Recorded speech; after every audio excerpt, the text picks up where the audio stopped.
Viewer discretion is advised. I'm ready. You are listening to Wine and Crime, the podcast where two friends chug wine. Keep it in. True crime. We're two friends. Unleash. Chug wine. True crime. And unleash their worst Minnesotan accents. I'm Lucy, among other things. I'm Amanda, and I gave myself a coughing fit faking smoking a joint. So that's where I'm at. That's fine. You had plenty of practice. Oh, yeah. Well, we're hot off the tail of a really long tech meeting. Oh. Very in depth, which I do appreciate. So Yes, very much appreciate. my eyes are crossing. My eyes are crossing a little bit. We're going to change it up. We're going to have some fun because today we have a very special fan pick. You're going to have some fun. Oh, did you have a fan pick or did you just make a huge mistake? I made a huge mistake. Okay. Well, we have a fan pick from Madeline Capezza. Capezza. Yum, I'm so hungry. I know, don't Madeline has chosen the topic of Philadelphia crimes. I love Philadelphia. They have a lot of Italians there. Madeline, Hell I'm not yeah. making assumptions, but your last name suggests It's possible. it's possible. Also, a lot of Italians, lots of Polish. Mm-hmm. God, we just came from the land of the Poles. We did. Anyway, Philadelphia, lots of immigrants, lots of firsts, and we're going to get to most of them because there are too many to count. Yes. But first, Amanda, what's our wine crime or otherwise intoxicating pairing for Philadelphia crimes? Oh my God. Okay. I want to preface this by saying I'm not drinking this shit. It's not happening. Okay. I literally wrote in my notes, Maddie, I absolutely will not be drinking either of these pairings, but I love how utterly unhinged they are. So I do encourage brave souls out there willing to try either of these options to do so and give me your feedback post-haste, LOL. Oh, no. Here's what Maddie recommended. Quote, Balls. you are so exactly spot on, Lucy. Oh. I heard you mutter buzzballs. Well, it's your lucky day, mama. I'll give two pairings. One, because I am studying for an exam, so why not pair it with a drink that I always drank when I was 18 to 20 and broke? And I don't know if the one indicates that that is for this first one. I don't know. Either of these are nuts. Okay.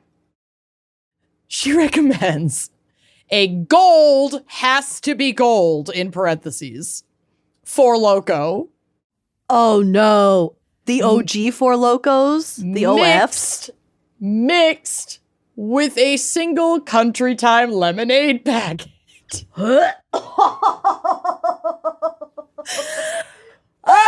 Oh! It's so grainy. That's pairing number one. A No. gold Four Loko mixed with a Country Time lemonade packet. 10 out of 10 would try it. 10 out of 10 will not be seeking out gold has to be gold Four Loko.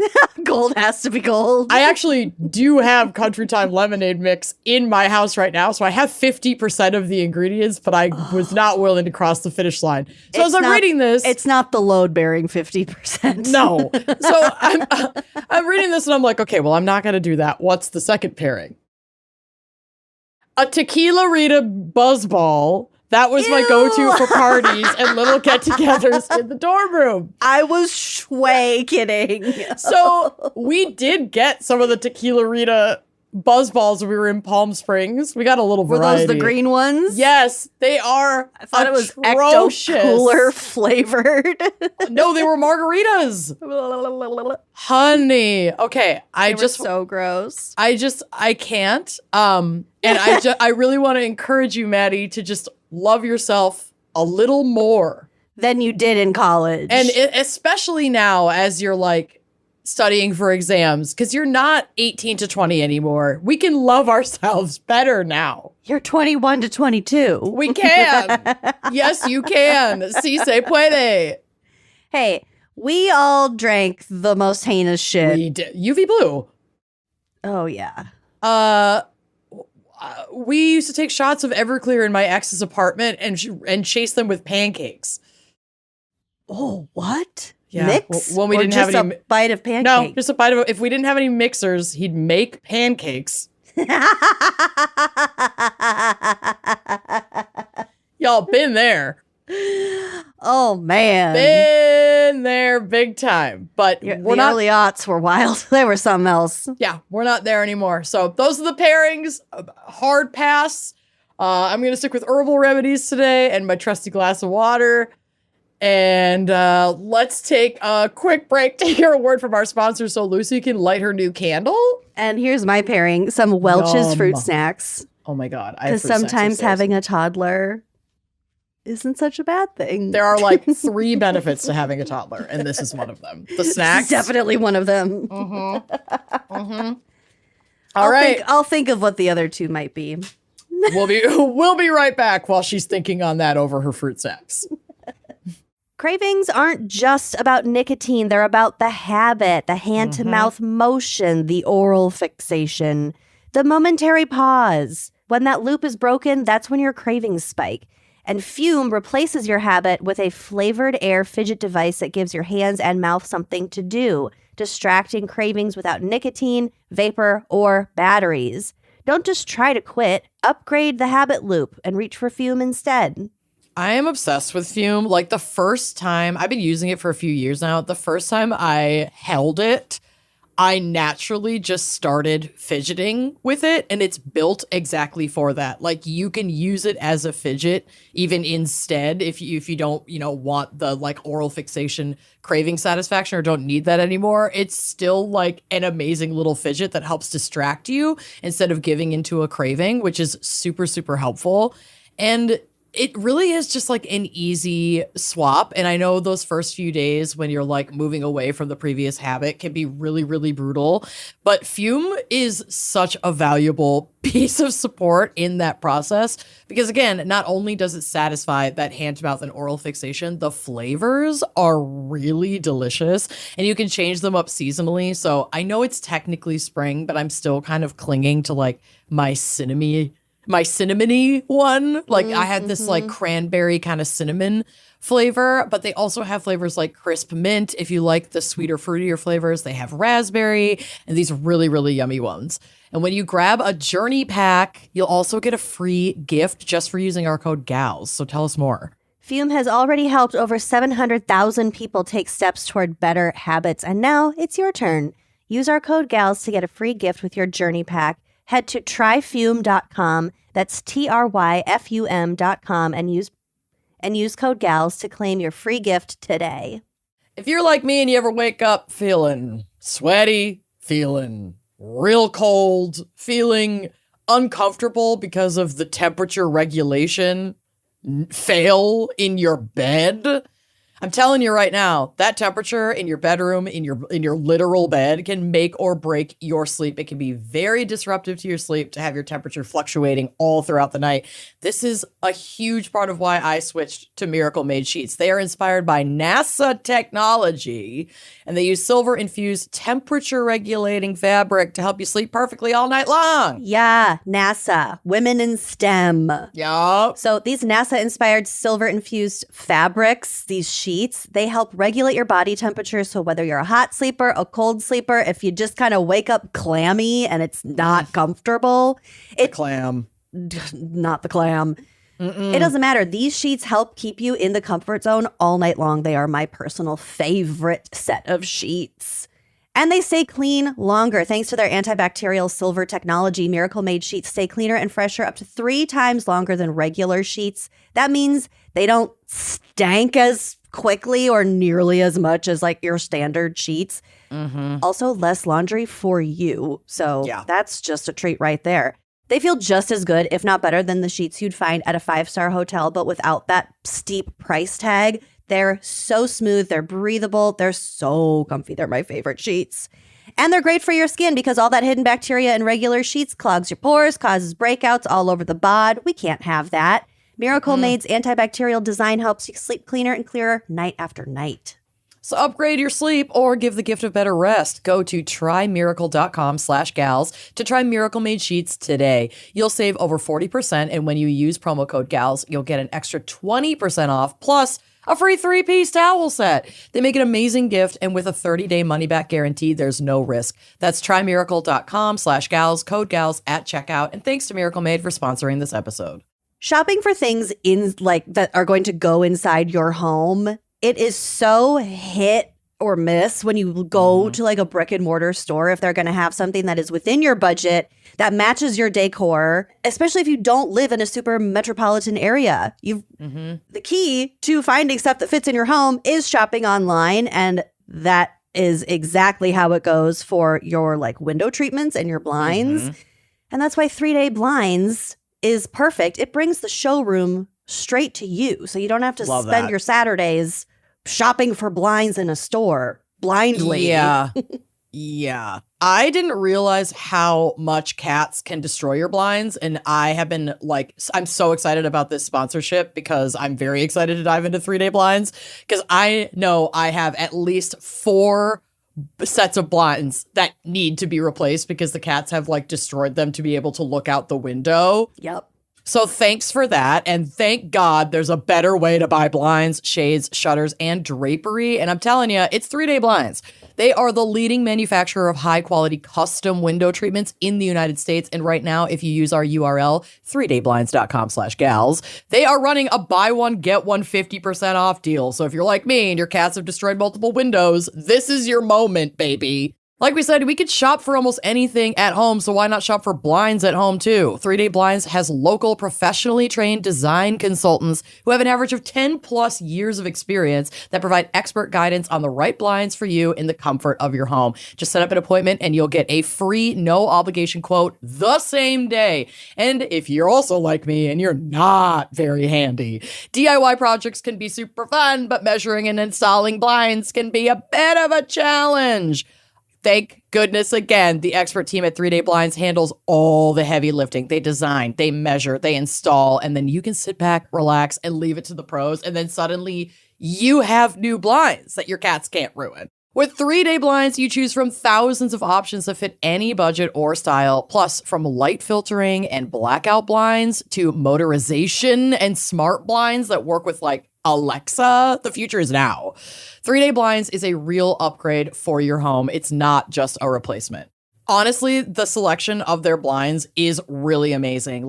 All kinds of unique and amazing styles, but also really classic styles. If you have a very specific style for your home that you're trying to achieve, I highly recommend checking out 3-Day Blinds to see if they have an aesthetic that's going to fit with what you've already got going on, because their selection is amazing. And 3-Day Blinds has been in business for over 45 years, and they've helped over 2 million people get the window treatments of their dreams. So you don't have to just take it from us. They are a brand you can trust, baby. Right now, get quality window treatments that fit your budget with 3-Day Blinds. Head to 3dayblinds.com/gals for their buy one, get one 50% off deal on custom blinds, shades, shutters, and drapery.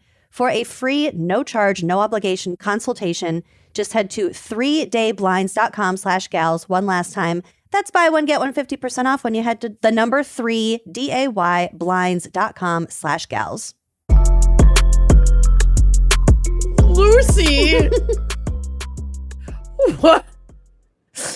what do you have for us that's not an impression of you squeaking, which is inherently not what you did, for Philadelphia crimes?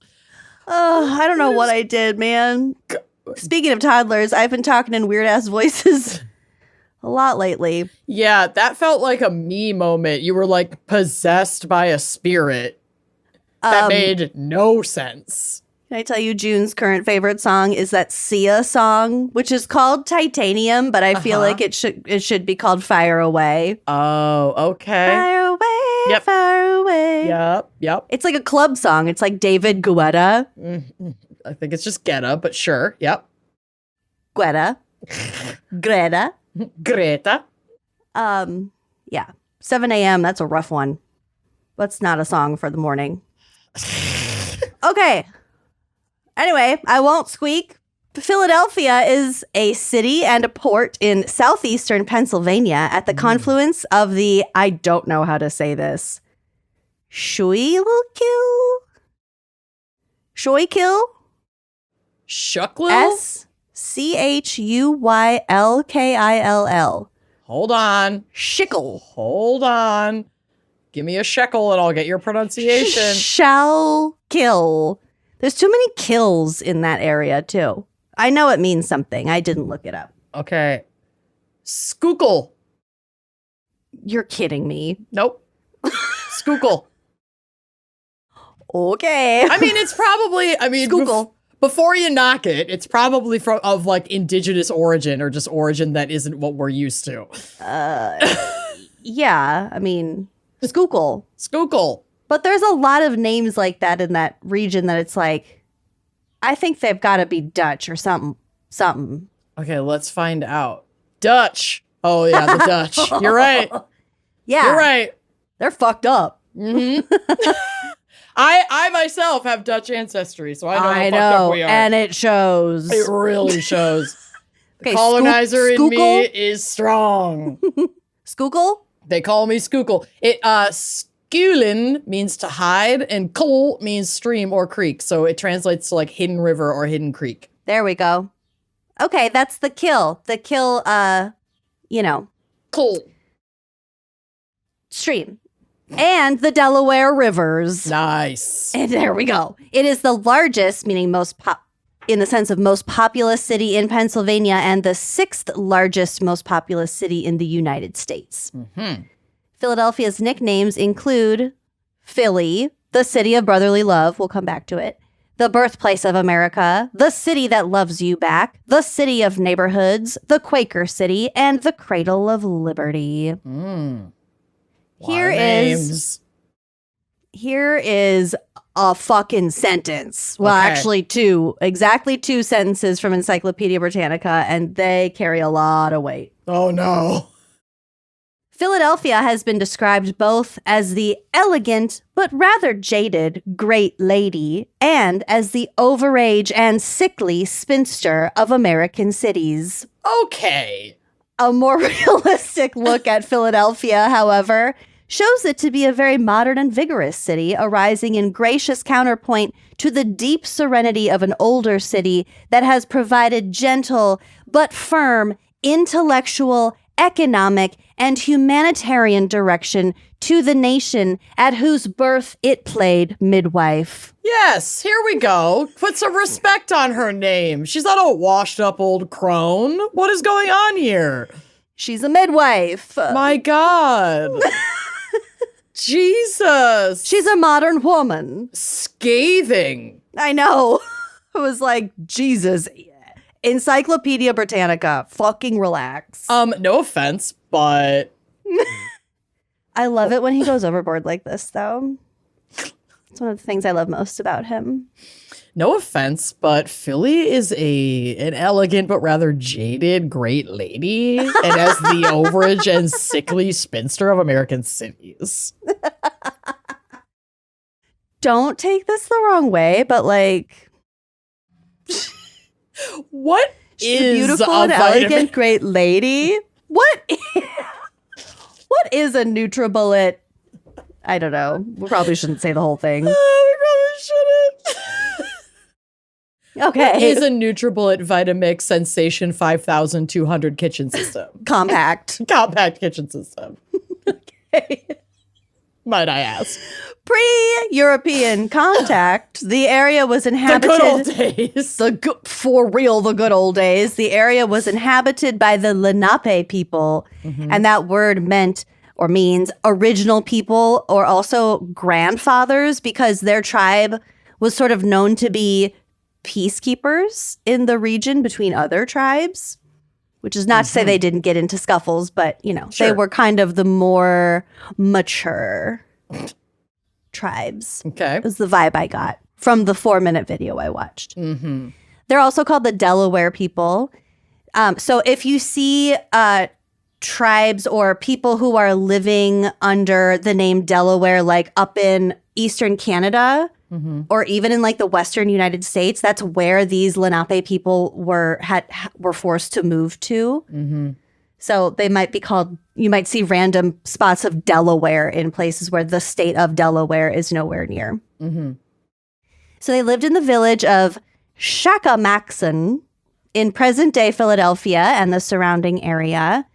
The Dutch, that was my guess, were the first Europeans to colonize up into what is now like New Jersey and Delaware and Pennsylvania in like the 1620s. My God. Like Lord. way early. Yeah. The Lenape were pushed out because of colonial expansion, territorial fighting between tribes in their ever-shrinking spaces, and, of course, disease, smallpox, etc. Philadelphia was founded in 1682 by William Penn, Billy Penn. Old Billy Penn. Old Billy Penn, an English Quaker, and he was just like kind of a smart guy, writer, advocate of religious freedom in England. I had to Google the difference between Quakers and Shakers because I always forget. They're always moving and shaking and quaking. Well, quaking and shaking are very similar, like verbs. But the shaker, okay, so they both have similar roots / the same roots in Christianity. So they were related, but the shaker split off in 1747. And they kind of went in a bit of a more dramatic direction, like maybe a little bit more, I'll choose my words carefully. No, I won't. A little bit more like fanatical. Okay. You know, not culty necessarily. Yeah. Some could argue. But there's a movie that came out last year called The Testament of Anne Lee. And I have to watch it. It's about like how the Shakers branched off. Interesting. So the Quakers, on the other hand, believe in internal, highly direct, and personal relationships with God, which is not to say that the Shakers don't, but that's what the Quakers believe. And they're a lot more modest. They worship silently. They're big into social justice, things like prison reform and abolition and pacifism. So they're like very chill. They're like hippie kind of live and let live. Every person is equal. You know, don't be a dick. Don't be a dick. Yeah. Decent value to live by. Yeah. So in 1682, he by this point he had been granted a land charter by King Charles II because the king had owed Billy Penn's dad money. And then I guess the dad died, so the king was like, oh, well, here, you can have basically permission from me to have this land in the New World. So great. Thanks for handing out land that you totally have permission to just give away. So that's when his morals kicked in, and he's like, well, no, these Lenape people already live here. So he landed in like late November 1682, and he met the Lenape people, and he was able to, well, according to historical tradition, he made a treaty of friendship with the Lenape chief Tammany, under this old elm tree in what is now Fishtown in Philadelphia, which I know you like that very much neighborhood. I like Fishtown. I like Germantown a lot. I looked at a lot of places in Germantown. Okay. I just like the whole city. It's fun. City of neighborhoods. Oh, the best. So they had this treaty of friendship, which, as far as I could tell, and according to the story, was very on the up and up, very fair. He's a Quaker after all. So the Lenape gave Billy Penn a wampum belt, and there's a photo of it on the drive. Okay. Which is a belt. It's kind of wide. It's made out of blue and white beads made out of shell from the region. It's beautiful. So it has like two people, and they're like kind of holding hands. Holding hands. It's obviously like a friendship, you know, we're on the same page sort of gift. You know what I mean? So this was purportedly a sign of their treaty, and I guess whatever other documentation that Billy Penn had is believed to have been destroyed by his 3 sons because we can't have anything nice, I guess. Okay. So, like, whatever it's my understanding that whatever they agreed on was not upheld in the long run. And also, I think during the American Revolution, the U.S. government asked the Lenape for their help in exchange for some land back. And of course, they fucked him over on that. So anyway, but that was the intention, was this Quaker guy coming to do what was right, because the king had already said, this is your land, you can have it. So legally, quote unquote, right, it was his, but he was like, that's fucked up. I'm going to actually speak to the people who live here and make this agreement myself. So that's what he did. Cool. So as a Quaker, Penn had experienced religious persecution and wanted his colony to be a place where anyone could worship freely. This tolerance, which exceeded that of other colonies, led to better relations with the local native tribes and fostered Philadelphia's rapid growth into America's most important city. So he was a good guy. He was I didn't dig too deep, but he was also a white guy. But also, like, I have a couple pictures of him also on the drive. One is when he was like 22, and just look at his rosy pink lips. Yeah, they're very pink. He just looks like a beautiful little boy. That picture. And then the other one, he's just like he looks like, well, he's the Quaker Oats guy. He might actually be the Quaker Oats guy. He legitimately looks like the Quaker Oats guy. I might have been modeled after him now that I said that out loud. But Unbelievable. He might be one of the least problematic men we've talked about on the show. Knock on wood, hopefully. If anyone knows different, I'd love to hear. Historical figures for sure. In like the context of how terrible fucking everybody was to the indigenous population. He actually made an attempt. He just seemed like he had to be decent. Religiously moral. I mean, yeah. Anyway, here's another dramatic reading from a really good essay from Philadelphia Encyclopedia.org. We can't know all the thoughts that coursed through William Penn's mind when he chose Philadelphia as the name for his new city, tucked in onto the peninsula between the Delaware and the Schuylkill. Schuylkill.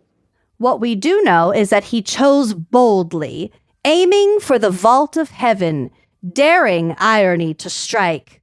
The name he gave his city combined the Greek words for love, which is phileo, and brother, which is adelphos, setting up the enduring civic nickname, the City of Brotherly Love. God, I actually never knew that.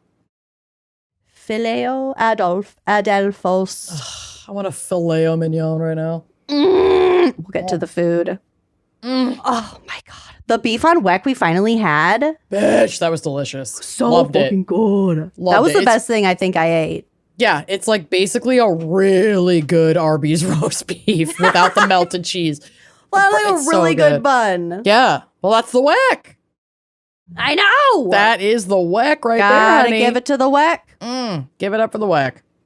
The city played a vital role during the American Revolution and Revolutionary War, serving as the central meeting place for the nation's founding fathers in hosting the First Continental Congress in 1774. Mouth Congress? Yeah, and the Second Continental Mouth Congress, during which the founders formed the Continental Army, elected George Washington as its commander, and adopted the Declaration of Independence on July 4th, 1776. Can you believe that was only one sentence? Wow.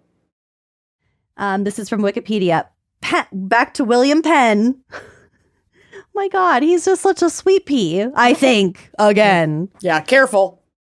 Penn planned a city on the Delaware River to serve as a port and place for government, hoping that Philadelphia would become more like an English rural town instead of a city, and being a Quaker, a sweet pea Quaker, Penn laid out roads on a grid plan to help keep the houses and businesses spread far apart with areas to allow for gardens and orchards.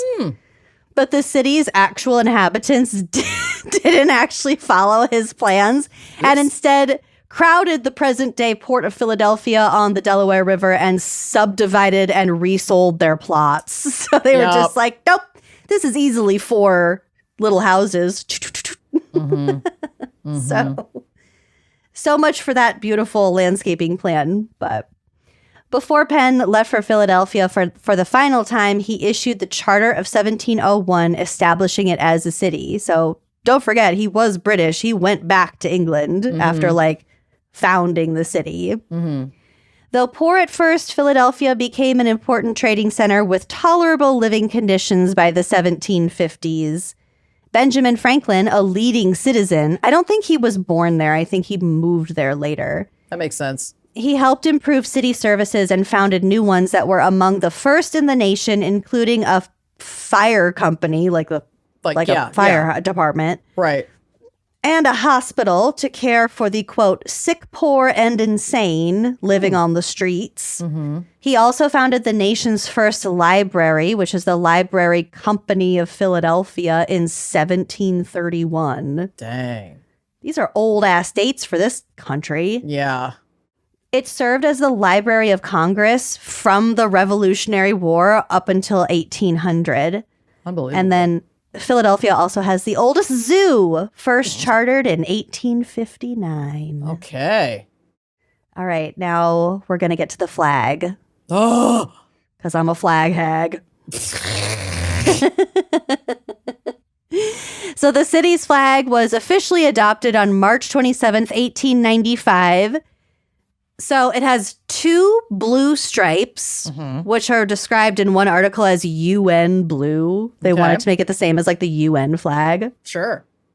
So they're running down either side and then a golden stripe in the middle with the city's coat of arms in the middle of that stripe. I'm going to need you to go ahead. I'm looking at it. Okay. You got the coat of arms up? Yep. And I do have questions, but I'm letting you get to it.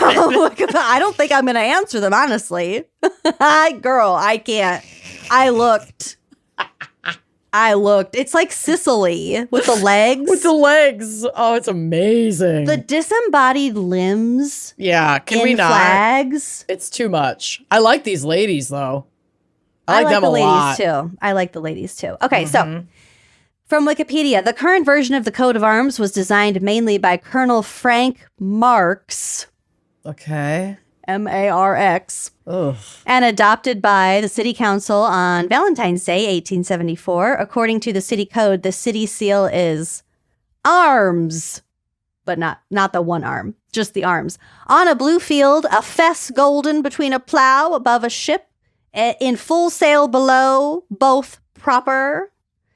The crest, a right arm, nude, embowed, cooped at the shoulder, holding a pair of scales, all proper. Supporters, 2 females standing full face. The one on the left side of the shield, habited white and purple, crowned with an olive wreath. In her right hand, a scroll, charged with an anchor, all proper. The one on the right side, habited white and blue. In her left hand, a cornucopia, proper. Motto, Philadelphia Manetto, which translates to let brotherly love continue or endure. So 4 guiding principles of the city are found on the flag, and those are peace, hope, abundance, and justice. So you can see those with the things that the ladies are carrying. And the scales in the severed arm. Yeah, yes. Disembodied. Sure. How did it get disembodied? I don't know. Yeah, that's if anyone knows. That. Well, the 3 legs, I feel like when you're looking, because I saw 2 more flags while I was looking at this flag that had just limbs. I don't understand. It's an interesting design choice.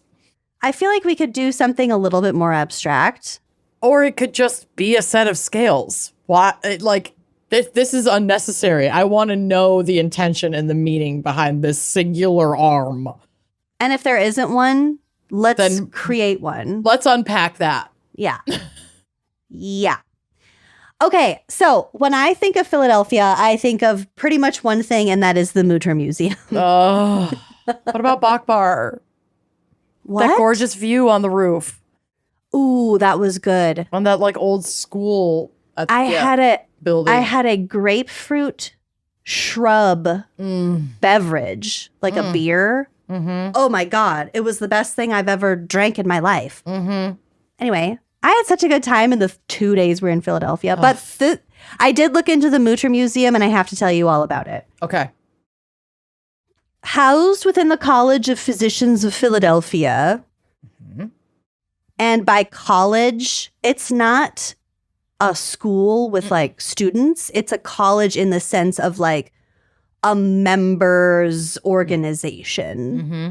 Kind of like what you're talking about in natural history crimes. Exactly. A society. Mm-hmm. So that is in a really beautiful building, and then the Mutter Museum is in like part of that. It contains a collection of over 37,000 anatomical and pathological specimens, wax models, antique medical equipment, thousands of texts and volumes, and much, much more, like a 9-foot colon. Mm-hmm. The mega colon. Oh my God.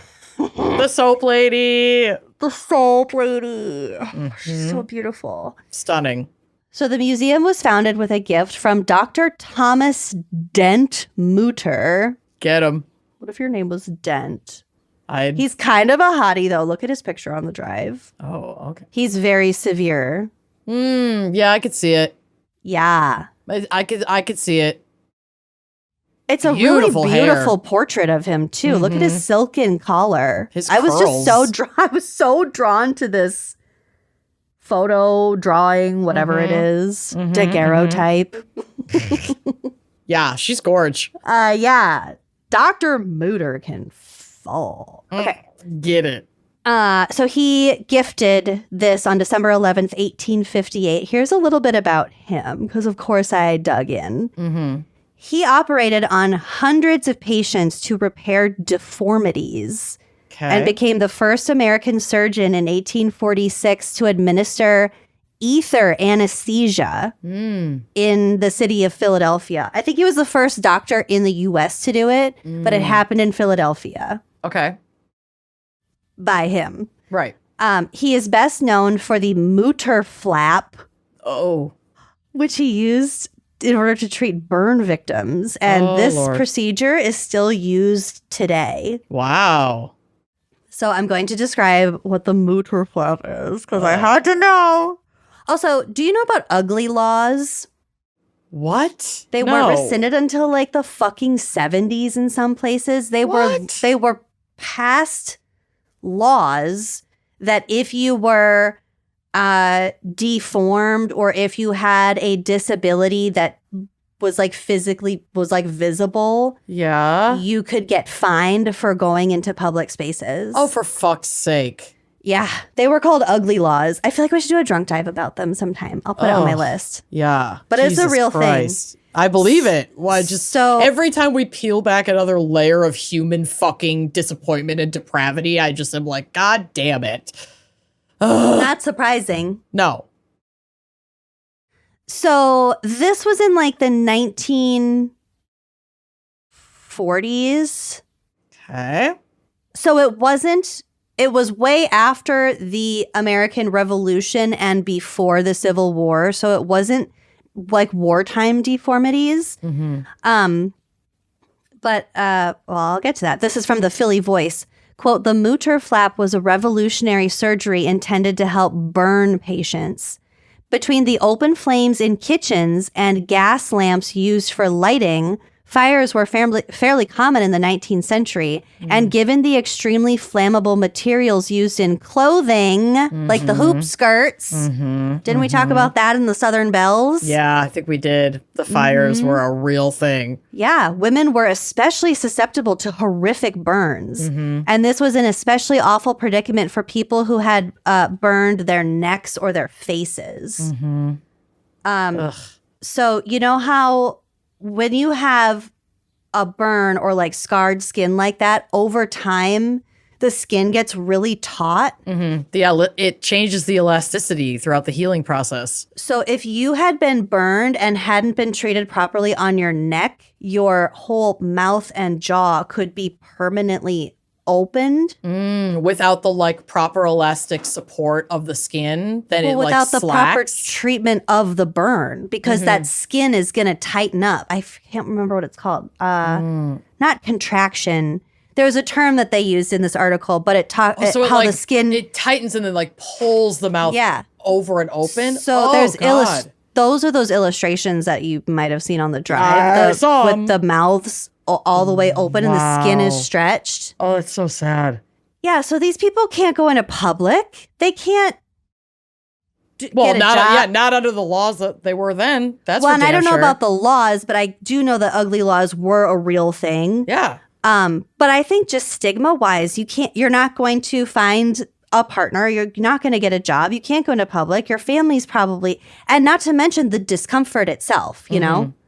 Yeah, they're just in this time period for sure. Not that it's much better now, but like the support for people with. In the early 19th century. Yeah, absolutely not. Yeah. If you had facial deformities or anything that made you stand out, you were not in a good spot. No. So some of Mutter's patients had not been able to turn their heads or close their mouths in years. Wow. Years and years. And their appearances had changed so dramatically that people often dismissed them as, quote, monsters. His solution was a grafting procedure that used healthy skin from the patient's back. So the surgeon would make an incision along the upper back or shoulder or like depending on where and how much skin was needed, thereby making a flap that could be pivoted and kind of folded over to the over the patient's contractures, there's the word, and stitched into place on similarly healthy skin below or next to the affected area. The back incision would then be sutured and dressed with straps, pins, and or lint moistened with warm water before the patient was sent to rest. So there's an open wound on your back, but the healthy skin is being grafted onto your head and neck or wherever else.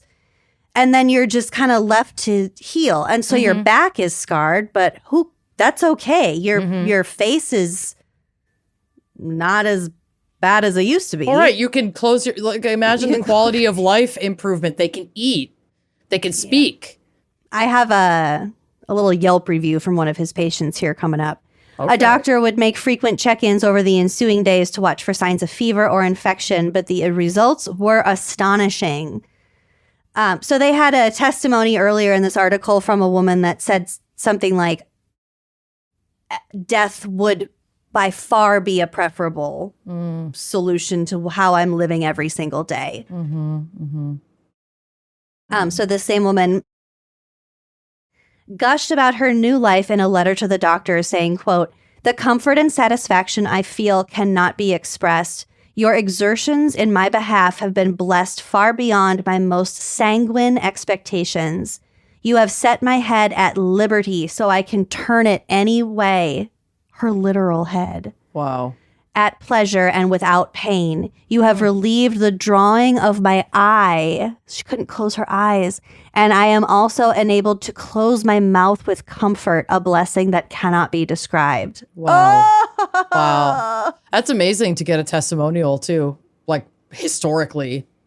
Yeah. I think there were a couple of them in this article, but it's just like, so he died at the age of just 48, but not before revolutionizing reconstructive surgery and essentially inventing it and changing countless lives. And also because his patients had sort of been regarded as quote unquote monsters or like people who should be hidden away with conditions we can't talk about, with things we shouldn't be seeing. And because he's a physician, he's like, well, I need to know these things. Doctors need to know these things. That's why he started the museum. Very Isn't that fucking cool? Yeah, that's really cool. That's really cool. So the connection to like the deformity monster, illusion is sort of, the basis of the Mutter Museum. Yeah, I could really appreciate too, like the desire to, I mean, it's the same thing as like with the natural history stuff. The way that we acquire the specimens really matters. And I feel like, and I don't know everything about the collections at the Mutter Museum, understandably, but I feel like this was like a different process of acquisition that was very much in service to the extension of knowledge for medical care. Well, we'll get to it, actually. Oh, God. At least that's how it is now. It's not that. It's not that. Let's discuss it in a couple minutes when I read you a couple more things. The colonial aspect and the sort of like, rape and pillaging of entire cultures and species is certainly not that, but it's, I mean, you're going to get to some unfortunate and avoidable missteps that have been made in the past when you are looking at a museum that collects specimens since the 19th century. Yes, of course. Yeah. Okay, so back to the museum itself. Originally, like I said, it was intended for the education of medical professionals, medical students, and invited guests of college fellows, and did not become open to non-fellows until the mid-1970s.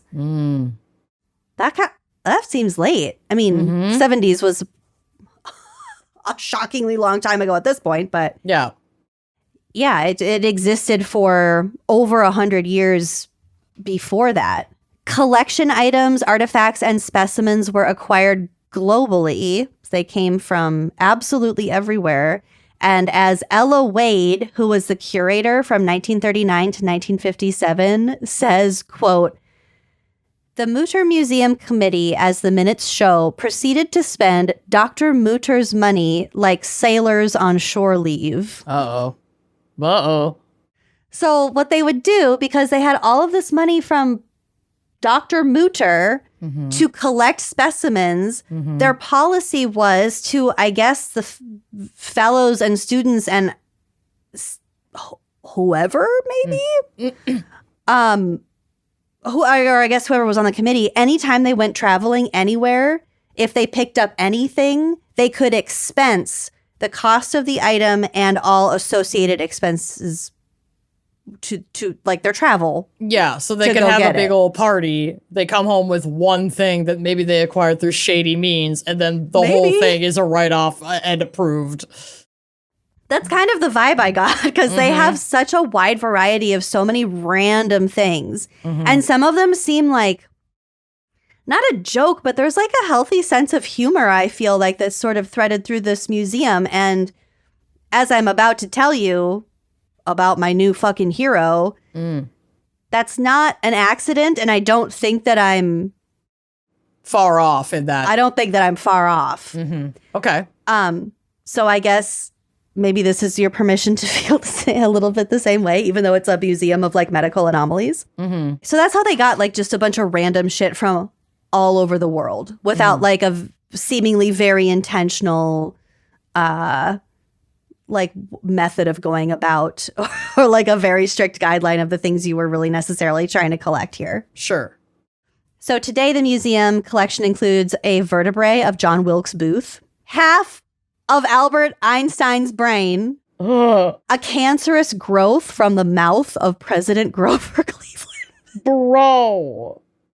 And the livers and plaster torso cast of the Thai-American conjoined twins, Chang and Ang Bunker. We saw them. And we've talked about them, I think, on the show. We have, and in the context of exploitation of, people with disabilities and also racism. And so, I mean, to this point and what I said about how they're collecting all these specimens for the museum, at the end of the day, what they had was a medical anomaly, and it is beneficial to understand the physicality of a bodies like that. Anything beyond that, can't speak to. Right. I'm sure there were many problematic elements there. But yeah, this is very on par with our National History Museum. Yeah. I mean, episode, all that said, similar to natural history museums, like the Mutter Museum is fascinating and definitely worth a visit. And even like the uglier parts of our history, including how we approached, discovery of both the scientific and like natural world nature, are wrought and obtained samples of are wrought with colonialism, racism, exploitation. I mean, in a lot of medical fields, literal torture and abuse. And like you can hold all of those things and learn more about all of those things by interacting with some of the exhibits that they have there. So yeah, sometimes like learning and education, you got to take the good with the bad. You got to learn all of it. Has to be a little bit numb to what morally is right or wrong, because it doesn't mean it's necessarily less beneficial to know. I wouldn't say it has to be. I wouldn't say it has to be numbed. I think it should just be held with equal understanding and there's esteem. Nuance. Yeah. Anyway, well, this kind of brings me to one of what I remember being one of my favorite parts of the museum, the Chevalier Jackson foreign body collection. Oh my God, this was the best. Drawer upon drawer upon drawer. It was a little things fished out of people. Drawer. It was it's a collection of 2,374 swallowed or inhaled objects that Dr. Jackson extracted from patients' throats, esophaguses, and lungs during his 75-year-long career. It's not even all the items; it's just most of them, but they're all in little drawers. Collectible. Yeah, you pull these drawers out; they're all Legos, glass topped, beads, a needle. Oh, some of the stuff in there. A fucking hamster. There's just, I guess the museum also has a podcast called My Favorite Malady. Oh, cool. And then, this is the thing about, I found my new hero in this wiki article under their list of curators. Oh my God. Okay. Her name is Gretchen Worden. In 1974, Gretchen Worden, who had no prior work experience at all, wrote to the Mutter Museum's curator asking for a job, and she was hired as a curatorial assistant in 1975 before becoming the museum's curator in 1982 and its director in 1988. Okay. Worden was a frequent guest on David Letterman. Displaying a mischievous glee as she frightened him with human hairballs and wicked-looking Victorian surgical tools, only to disarm him with her antic laugh. She's you. I know! She also appeared in numerous PBS, BBC, and cable television documentaries, including an episode of Errol Morris's show First Person, as well as NPR's Fresh Air with Terry Gross. Ever heard of it?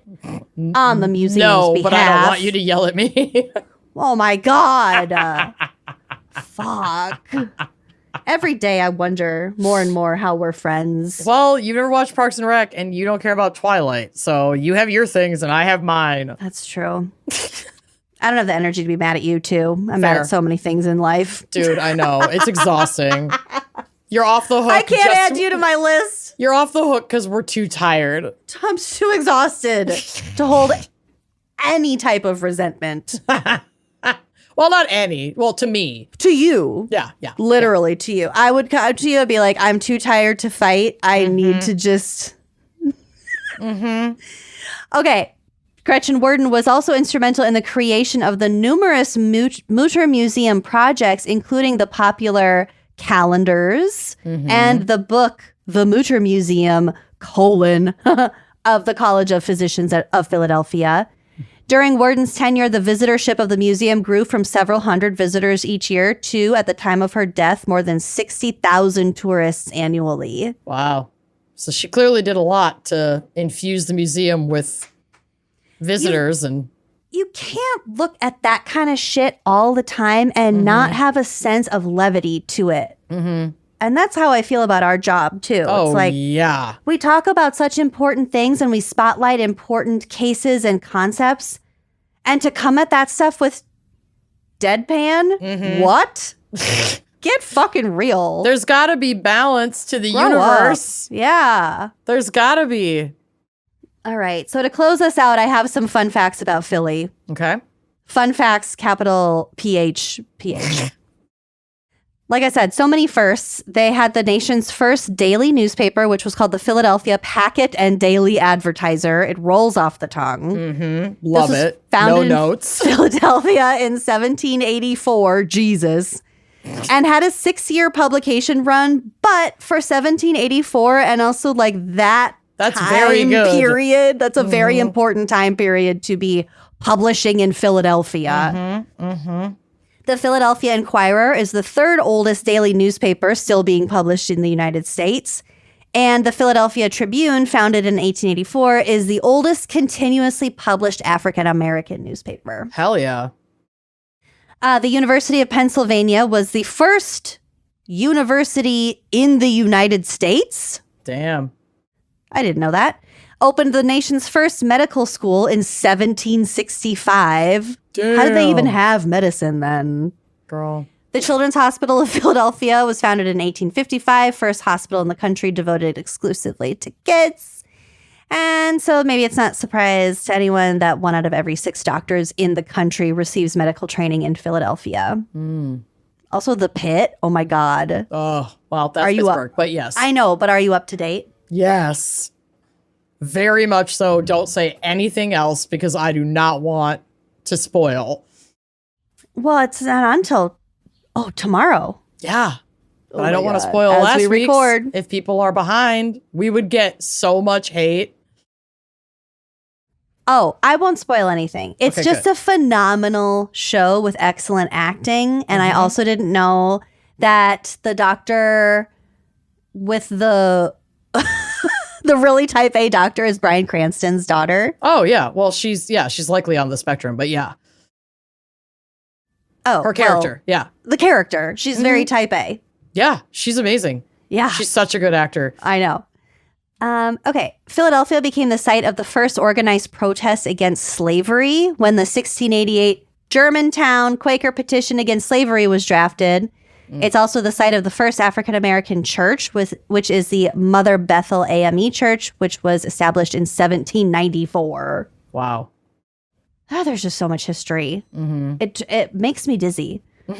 The building that is now the Lowe's Philadelphia Hotel, I think it's at 12th and Market Street. If I'm reading that as it was a typo. Anyway, the Lowe's Philadelphia Hotel was the country's first completely air-conditioned building. Hell yeah. We can all appreciate that. Yes, we can.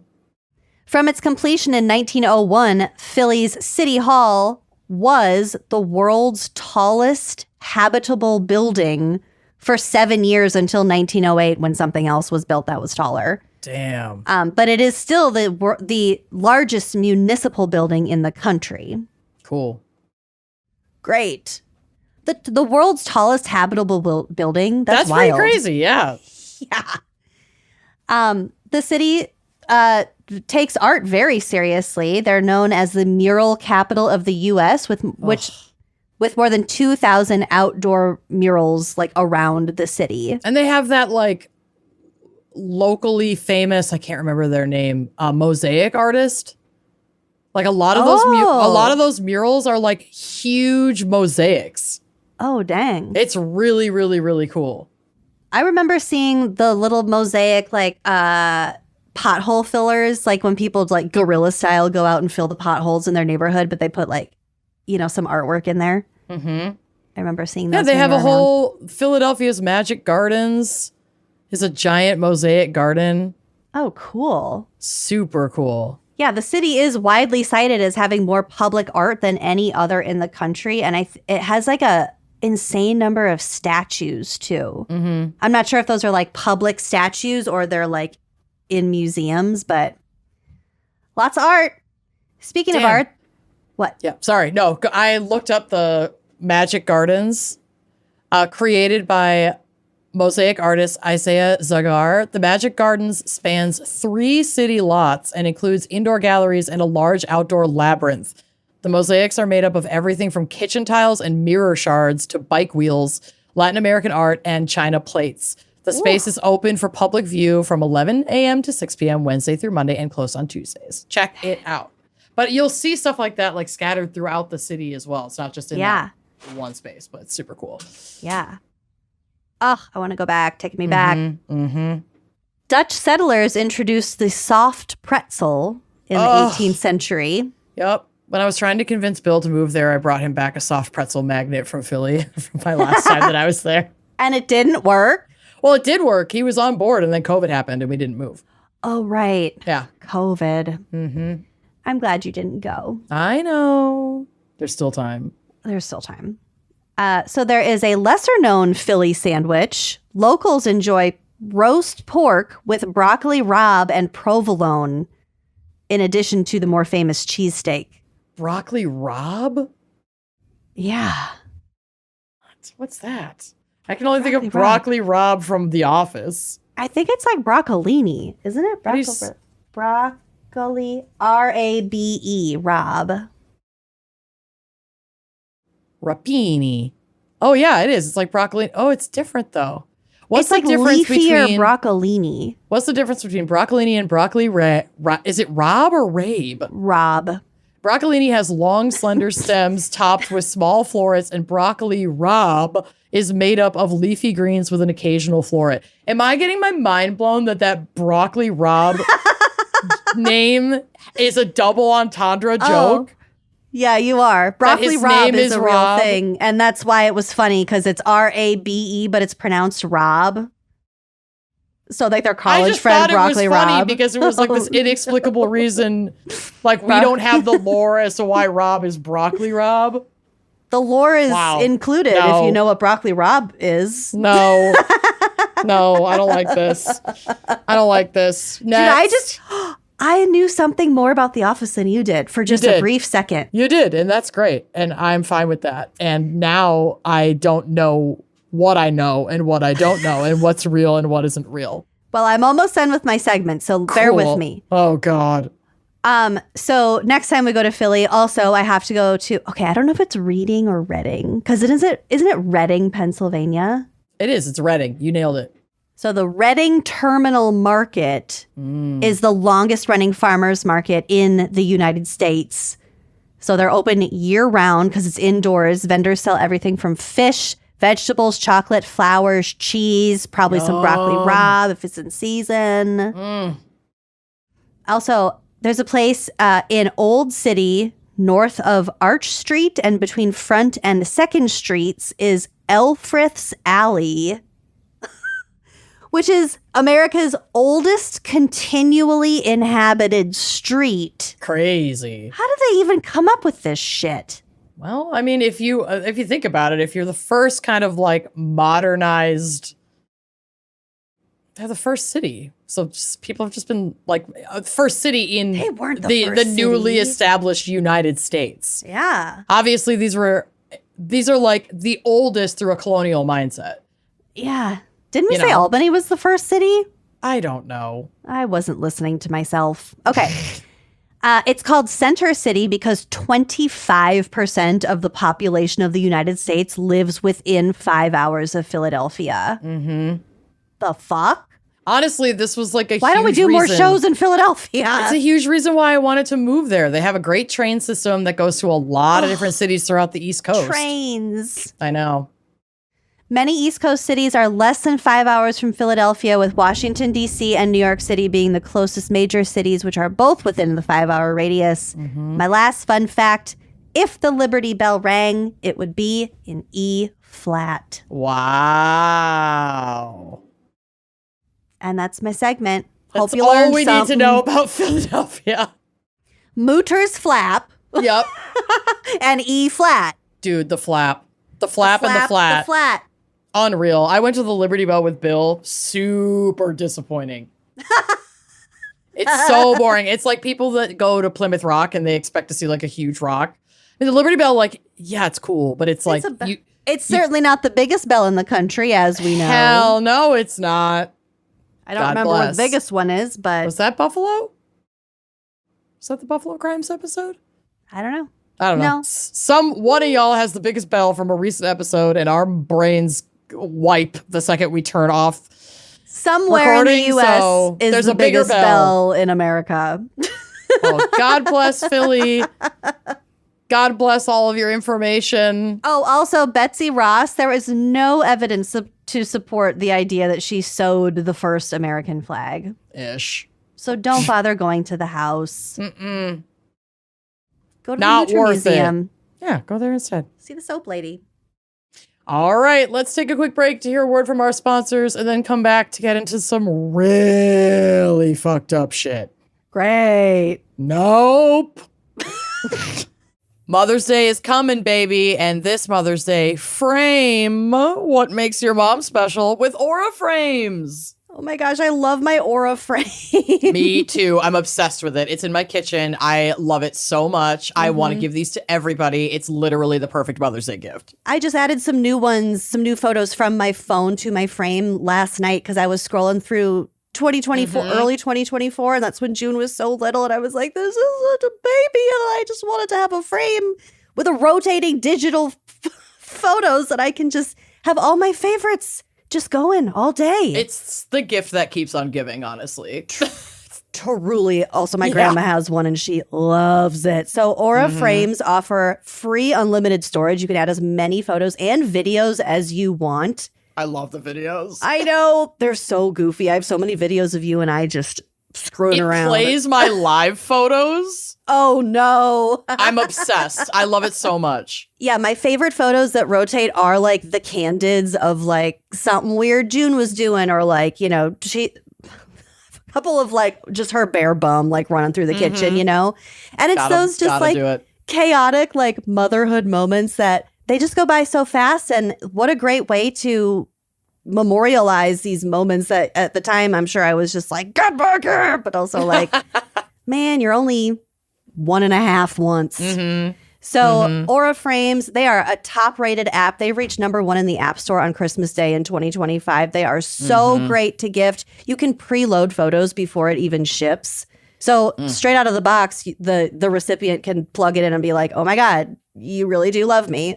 Yeah, it's the best. Named #1 by Wirecutter, you can save on the gifts moms love by visiting auraframes.com. For a limited time, listeners can get $25 off their best-selling Carver mat frame with code GALS. That's AURA frames.com, promo code GALS. Support the show by mentioning us at checkout. Terms and conditions apply.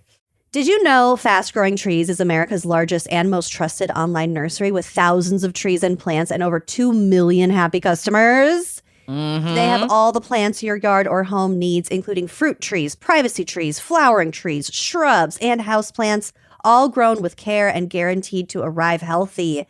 It's like your local nursery, but anywhere you live, with more plants than you'll find anywhere else. Whatever you're looking for, Fast Growing Trees helps you find options that actually work for your climate, your space, and lifestyle. Fast Growing Trees makes it easy to get your dream yard. Just click, order, grow, and get healthy, thriving plants delivered to your door. Their Alive and Thrive guarantee promises that your plants arrive happy and healthy. No green thumb required, just quality plants you can count on. Plus, get ongoing support from trained plant experts who can help you plan your landscape, choose the right plants, and learn how to care for them every step of the way.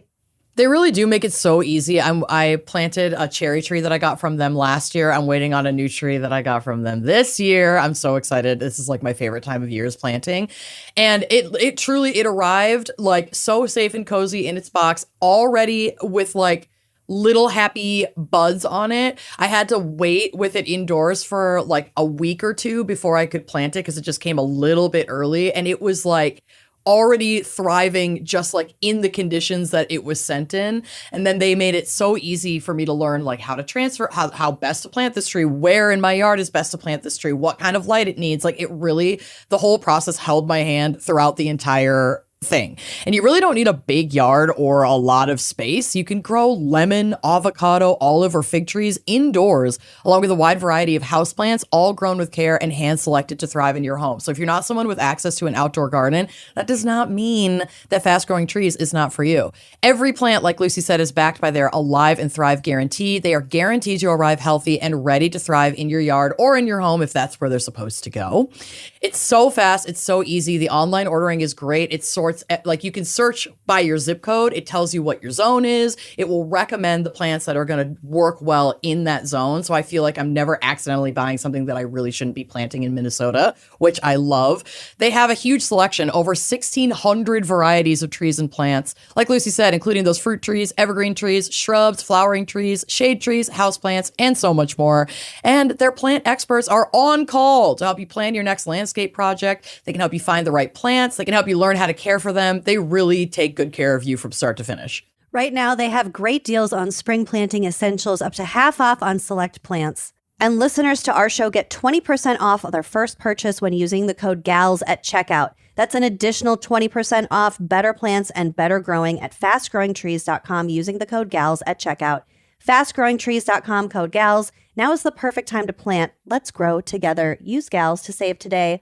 Offer is valid for a limited time. Terms and conditions may apply. Spring is a natural reset point, and spring cleaning can apply to your home, but also your business. If you've been putting off cleaning up the messier parts of your business, now is the time. Streamlining your communications is one of the quickest and easiest upgrades that you can make. And that's why today's episode is brought to you by Quo, spelled Quo, the smarter way to run your business communications. Truly, it's so smart. Like, I didn't know that a product like this existed until we got Quo as a sponsor, and it's so smart. Quo is the number one rated business phone system on G2 with over 3,000 reviews.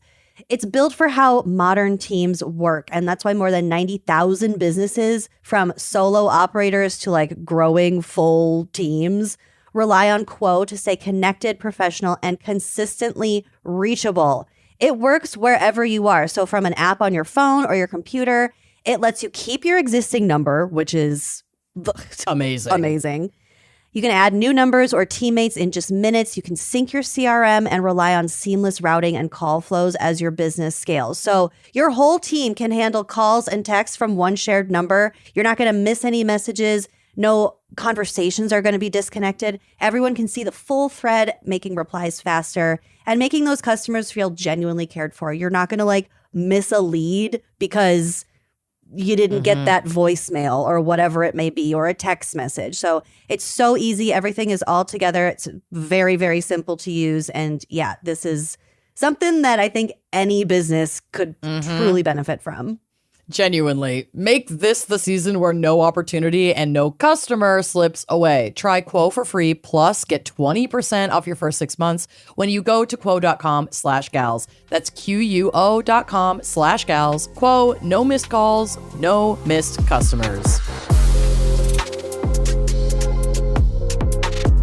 Okay, so like I've been saying this whole time, this case is really dark we'll get to it, but to the point where there's a lot of detail that I didn't include because I literally, Anyway, okay. This is what happens when I start with like weirdest true crime stories, insert city, state, etc. And then I get hooked in and then I get in too deep. And then by the time it's like, maybe I could go back, it's too late. So Can't go back. But all that said, I was compelled to talk about this, and I do talk about this a little bit later because I feel like it was a huge sensation at the time when literally this happened like the year that we were born. So I wasn't familiar with this, and I feel like it's not a common serial killer story across a lot of like current true crime podcasts. So it felt, some like important in that way to talk about it. So, okay. Have you ever heard of Gary Heidnik? Oh, I don't think so. Okay. Well, he's not good. Okay. He was born on November 22nd, 1943, a Sagittarius, in Eastlake, Ohio. I promise you, he commits his crimes in Philadelphia, so it does fit. Okay. His early life, like the early lives of most serial killers, was like fraught with instability and abuse. After his parents divorced when he was only 2, he spent years in the care of an aunt before returning to his father and stepmother, like with his brother. Heidnik and his brother Terry, Gary and Terry, Oh, Jesus Christ. were off to a tough start. Yeah. Later described their father as a man of extreme cruelty. Gary suffered from a lifelong bedwetting problem, and to humiliate him, his father would force him to hang his stained sheets out the window for the entire neighborhood to see. Oh, He also- that'll help. Yeah. That is bound to fix the problem. He also claimed his father once dangled him by his ankles from a second-story window. So maybe we could, like, Okay, blanket. not create serial killers with this kind of behavior. That would be cool. Yeah. Have we checked on blanket? Right. Well, I think Blanket's doing the best they can at this point. In school, the behavioral cracks really started to show. Gary was socially isolated. He refused to make eye contact. He was often teased for his oddly shaped head, which apparently resulted from a childhood fall from a tree. Oh, I know. Kids are cruel. no. Despite his social struggles, he was academically gifted. He tested with an IQ of 148. So he was like really fucking smart. Whoa. Because his head was so big. Maybe. This brilliance, however, was coupled with a volatile temper and a disdain for women. He once screamed at a female classmate that she wasn't, quote, worthy enough to speak to him. Okay. Yeah, so maybe some of the social problems might be from Self-inflicted. his trauma that's coming out at school. Oh, my. Okay. At 17, Heidnik joined the Army, which I obviously have feelings about. The Army and police work are such hotbeds of recruitment for like wayward young white men with mental health issues and histories of violence. It's a huge fucking problem, but we can save that for another day. But at least this guy was pursuing medical training and not like direct We never combat. save it for another day. We never save it for another day. So he gets through his medical training without red flags, but after completing training, his health begins to decline noticeably. While stationed with the 46th Army Surgical Hospital in West Germany in August of 1962, he began complaining of severe headaches, dizziness, blurred vision, and nausea. A hospital neurologist initially diagnosed him with gastroenteritis, but further observation revealed symptoms of mental illness for which he was prescribed antipsychotic medication. Hey, maybe that's what you need for your gastroenteritis. Yeah, maybe, but I don't have gastroenteritis. That's a different condition. Oh, I thought you did. No, I have gastroparesis, which is different. Oh, I think Gastro. I think gastroenteritis mostly covers more like swaths of like stomach issues. If you have like nausea, vomiting, diarrhea, it's not like a specific thing like gastroparesis is. Oh, got it. Oh my Okay. God, why don't you have all this information about everything? I just hear gastro. I get it. Okay, so in October of 1962, Heidnik was transferred to a military hospital in Philadelphia, where he was officially diagnosed with what they termed at the time, quote, schizoid personality disorder, and subsequently honorably discharged from the Army due to mental disabilities. Returning to civilian life, his instability and violent behaviors escalated. So he was discharged. Yes. Was he medicated? Was he overseen by the VA or anything like that? He was, I don't know if the VA was much of a thing in 1962, but he was transferred to a military hospital in Philly. He got the diagnosis. He's put on antipsychotics, but I don't know. It doesn't sound like his care was being meticulously managed. I think it was just Followed like, up on. yeah. It's like, okay, yeah, you've got this diagnosis. You're not in the Army anymore. You got this diagnosis at the military hospital that kind of set you up, and now you got to manage it. And I don't think the managing it was happening. Got it. Between 1962, the year he was discharged from the Army and got this diagnosis, and the year of our Lord, 1987, he attempted suicide at least 13 times. He was in and out of psychiatric hospitals. He did work briefly as a nurse, but was fired for poor attendance and being rude to patients. But Gary was a little savvy. He appeared to have an eye for money making. Apparently in 1971, he tried to establish the United Church of the Ministries of God, which was a congregation that started with only 5 followers. And I don't think it really grew. But he also grew a small investment into a fortune of over $500,000 through the stock market. So he had and that's a lot of money in the 70s. That's a lot of fucking money now. But he was very smart. He clearly found ways to make a living. His first major brushes with the law were violent precursors to the main event here. In 1976, he was charged with shooting at a neighbor. In 1978, he kidnapped a young woman named Alberta Davidson, the sister of his girlfriend at the time, and held her captive in a locked storage room in his basement where he repeatedly raped her. Oh, Jesus. He served barely 4 years in prison for this offense, as well as mental institutions, before being paroled and essentially completely put back into the community in 1983. I am so relieved that we are locking people up for weed. Yeah, isn't when that people great? like this are getting 4-year sentences. Mm-hmm. After being released, he wanted to find love, so he enrolled in a, quote, matrimonial service, aka pre-internet Tinder. Heck. He was matched with a woman named Betty Disto, and the two exchanged letters for the better part of 2 years before finally meeting in person and getting married in 1985. Well, by 1986, Betty had enough of his abuse. She left. She filed for divorce. And like many abusive men, the response is often an escalation of violence, and that's exactly what happened, but in one of the most depraved and fucked up ways that I have read in a minute.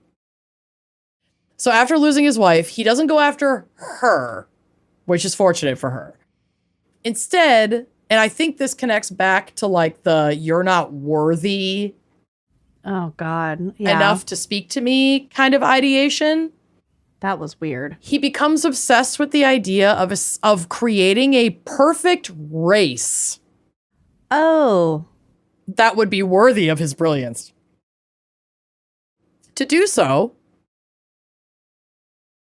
he kidnapped and enslaved 10 black women, raping and impregnating all of them. Is he white? Yes. This is like a theme in the Epstein file shit too. Mm-hmm. Mm-hmm. That's the racist black men having weird rape, procreation fantasies about just like opposite or different races, I guess. Mm-hmm. I don't know. I think I've been hearing a lot about this as like a really problematic white supremacy kink. Mm-hmm. Yep. Well, yeah, Okay. that's kind of where it comes from. So this is from an interview with his lawyer, because he didn't give interviews, asking why he targeted black women. And the lawyer's response was this, quote, he was trying to enslave 10 girls to have a baby with all of them, and he was going to create a perfect race. He believed that the races, eventually, hundreds of years from now, would all be mixed and there would only be one race. And that's when we would find peace.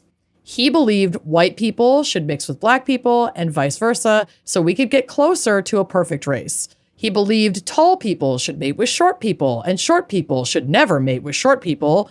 He had theories and thought that he was going to improve society. So it's like this weird eugenics thing and that like white supremacist compulsion where like the only way to achieve perfection is to also infuse this with whiteness. So I'm going to kidnap these women and then, you know, quote unquote, dilute the skin tone. With our powers combined. Right. It's like, the fuck? Yeah, it's very weird. Mm-hmm. So yeah, this did end up producing a couple of children. I don't know like the exact figure, and I really didn't want to include much about these kids because it's gross. It's too much. It's Yes. obviously they're adults now. I mean, this happened the year that we were born, but it just, yeah, it's, yeah. Mhm. Yeah. I mean, he did have a child that tried to fight against his reception of the death penalty. So it's just a very complicated. Oh, so his kids are. And I think that might have been a child that he had with his wife Betty, not like this, but yeah. It's like the kids part is a little bit confusing and gray to me, and I was already like so horrified by everything else that I read that I just didn't pursue that thread about how many children that he ended up having under these circumstances and where they are now. I didn't go down that road. And it's not beside the point, but it's not. It's not the main. It's not. Point it's not the here. main point. And I just personally, I just didn't have the spoons to follow that thread. That's fair. Because the circumstances around how, at least the products of this violence were born are devastating enough. And I also didn't include everything about that because I fucking physically couldn't. Or emotionally couldn't. So between November of 1986 and March of 1987, so less than a year, Heidnik kidnapped at least 6 women. Josefina Rivera, 25, was the first taken on November 25th. Sandra Lindsay, 24, followed on December 3rd. Lisa Thomas, 19, was taken on December 23rd. Deborah Dudley, 23, was taken on January 2nd. Jacqueline Askins, 18, was taken on January 18th. And Agnes Adams, 24, was the final victim on March 23rd. His MO They're was all so young. very young, and his MO was often to like drive around the city. Maybe, like in one specific instance, he was like at a gas station and a young woman was kind of there alone and asked if she needed a ride. And, they have an exchange. And then the next thing she knows, she's being like either manipulated or forced into the car and then knocked unconscious. And she wakes up at his house. So is that kind of pattern where it's like approach, maybe say you need a little help or offer help to the person that you're approaching, establish a tiny bit of connection, either lure them or get them against their will into the vehicle, hit them with a blunt object, knock them out. They wake up in his basement in a self-dug pit, which there is a photo of the pit, and there would be between like 6 to 10 women in there at any given time. In his basement floor at the 3520 North Marshall Street. Yeah. It looks like It's just a hole. the Hannibal Lecter. What's his name? Buffalo Bill. It's interesting Buffalo Bill. that you would say that. Is this him? Well, it's not him, but this crime was a major inspiration for that movie. Oh, no. Mm-hmm. It does look just like the hole in his fucking creep-ass basement. Mm-hmm. They were subjected to unimaginable torture that is genuinely so horrific, like literal plantation slave owner shit, that I could not include those details in my notes because they made me physically ill to read. And cases like this are already re-traumatizing enough to our listeners of color, for which I sincerely apologize. So I'm just not going there. Thank you for not. Yep. But for better or for worse, like I said, I didn't see this covered in a lot of like current or modern day like true crime spaces. So I figured, okay, I'll go for it. So tragedy struck on February 7th, 1987, when Sandra Lindsay, one of the victims, was murdered by Heidnik via a combination of starvation and fever. And again, I will not be giving all of the details here, but Heidnik did not allow her a moment's peace in life or in death. So essentially cannibalism and trophies from her body is all I'm really willing to say out loud. But like the shit that I did read is stuff I will never forget. Okay. I probably won't be Googling this guy. I wouldn't super recommend it, but in March, so months into the surviving women's captivity, some had been held since November or December of the previous year. Ugh. Heidnik began experimenting with electric shock as torture. No. This resulted in the electrocution murder of Deborah Dudley. And again, I will not share the crude means through which he administered these shocks, but if you really need to know that information, it is out there. But he basically like he used a device in a very specific way with like crude instruments and like a children's pool, basically. Yeah. Okay, I got it. The nightmare finally ended on March 24th, 1987, because of the bravery of Josefina Rivera, one of the victims. She managed to convince Heidnik to let her out temporarily to see her family. Once free, she contacted the police. So this is from Medium and has a little more detail about what went down here. Quote, she had convinced him to take her back to her home in the city so that she could say goodbye to her family, as she was now going to be Gary's girlfriend and help him run his fantasy baby farm. So she basically was like, yes, I believe in you. I want to be part of this project. Yeah, I'm totally going along with this. Yep. I just really want to say goodbye to my family. I just want to say goodbye to my family, and then I'll leave them and I'll be with you forever. And he was like, I was going to say, like, how does her wanting to go say goodbye to her family convince him to let her go? But yeah, she's pretending to fully lean in. I think she had spent the better part of her time in his captivity under his torture. I mean, the fact that she could keep her sanity and her wits about her enough to make this valiant attempt at manipulating him, which did work. Yeah. I think she got into a survival, like she really tapped into a survival instinct where it's like, okay, if I butter him up and I make him think that I'm in on this, maybe I can get out and at least tell somebody, get some fucking help for all of us. That's incredible. Because multiple women are now dead and these women are just being tortured and raped and then like... They have no hope of getting out. Yeah, exactly. And God only knows how many times they were... I mean, obviously it was less than a year, but like raped, impregnated, but then with the torture, like these pregnancies are not sustainable. And it's just like, it's a whole thing. Mm-hmm. She had him park just a little bit away from her home so that her family would not be able to identify his car. Very smart. Like, we don't want them to see. I just need to walk up. I'm going to say goodbye and then I'm going to leave. Gary decided to park at a nearby gas station and he gave her 15 minutes to say her goodbyes. And if she wasn't back within 15 minutes, he threatened that something bad was going to happen. Josefina got out of the car and calmly walked down to her home. When she was out of Gary's sight, she ran as fast as she could to a nearby payphone and called 911, notified them that Gary was a dangerous man who had captives held in his basement.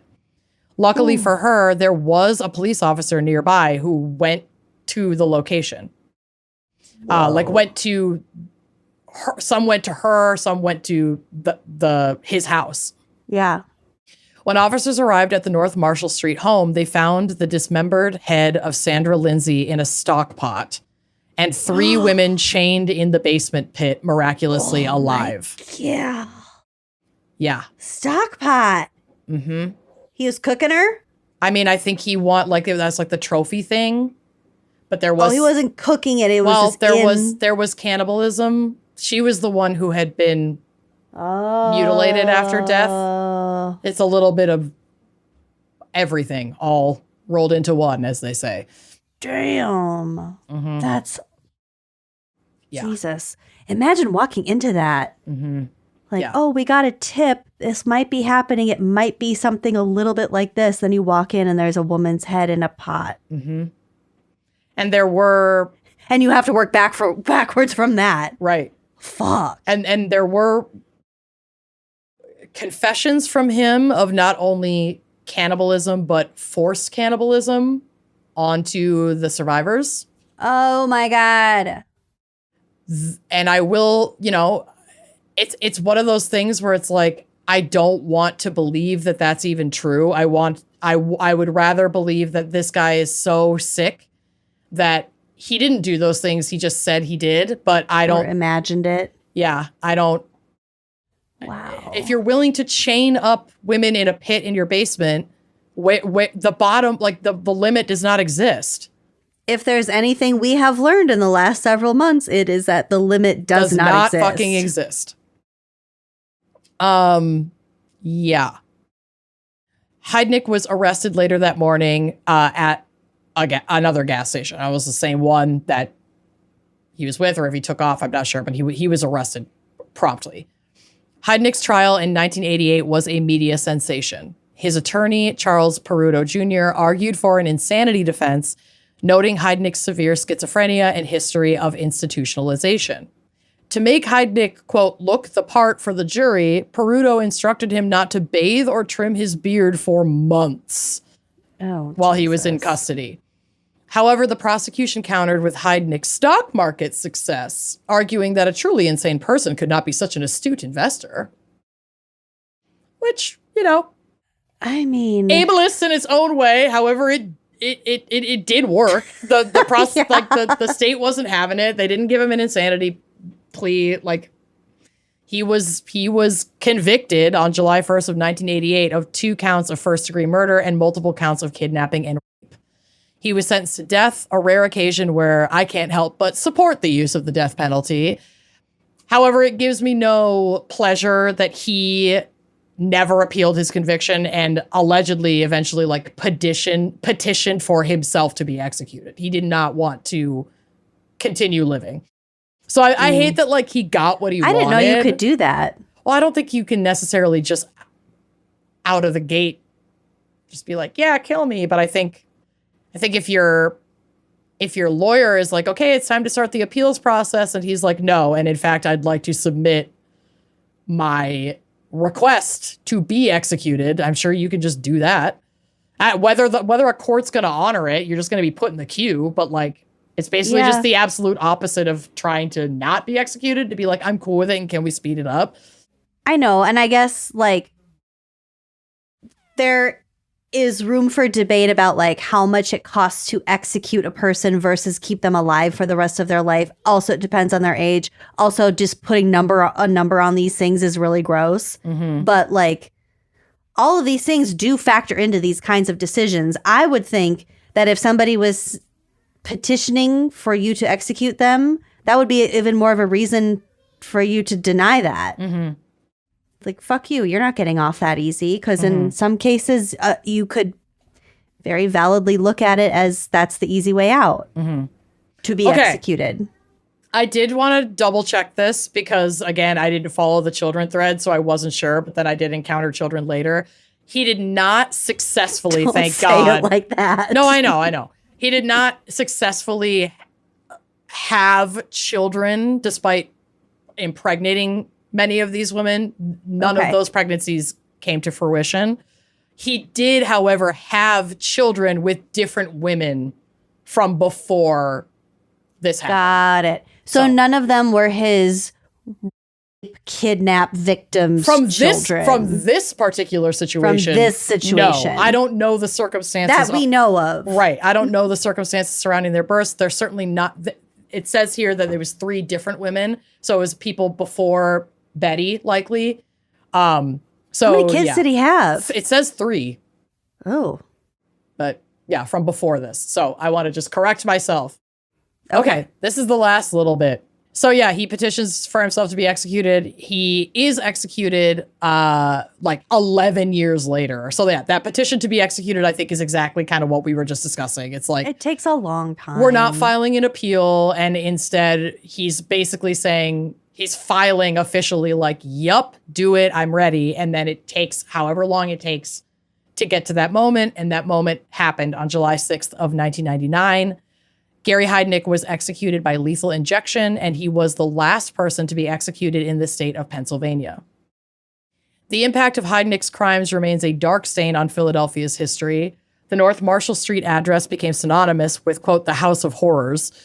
Beyond the local trauma, the case reached a global level of infamy at the time and obviously had influence on popular culture. Because like I said, it was a lot of the basis for the Buffalo Bill character in Silence of the Lambs. That's the first damn thing I thought of. Right. And just the whole situation, you're asking for help. Oh, my arm's in a sling. Can you help me with this? Because that's also some Todd Bundy shit. Ted Bundy. Yeah. The fuck is wrong with me? No, we have some Bundy shit. Some Bundy shit. Yeah. But Wow. yeah, Fucking yikes. Yeah, it's a big yikes. It's a big yikes of a case. Not sad this motherfucker is dead at all. No, actually, when you said July 99 when he got executed, my first thought was, God damn, that was a good summer. Not because of this, but also I remember the summer of 1999. The summer between 7th grade and 8th grade was pretty amazing. A beautiful summer. It was a good summer. We kissed a lot of boys that summer. I didn't kiss any boys till high school. Oh, you didn't? Oh, that's right. Anyway, There was a lot of sexual tension. some of us kissed a lot of boys that summer. Yeah, you hoe. Blue-haired little hoe. Anyway, sorry, Philadelphia. Sorry, Philadelphia, and thank you to Madeline Capezza. Oh, Maddie, love yourself. Love yourself. Step away from the country time lemonade packet and the gold Four Loko and the Give Buzz yourself balls. a bigger budget. Oh, please, God. We Thank you so appreciate much. Yeah, come join us on Uncorked as always for this episode, ad-free, and a lot more content. Mm-hmm. I don't even want to talk about it. It's kind of embarrassing. There's so much. We really show it all. We might be doing too much. It might be too much. It's not. We're not going to stop. We don't have a money manager. See you next week. Bye. That's insane. Bye-bye. Like what you see? Check out more episodes and become a member to unlock exclusive content. Yeah, don't forget to like, comment, and subscribe. Bye.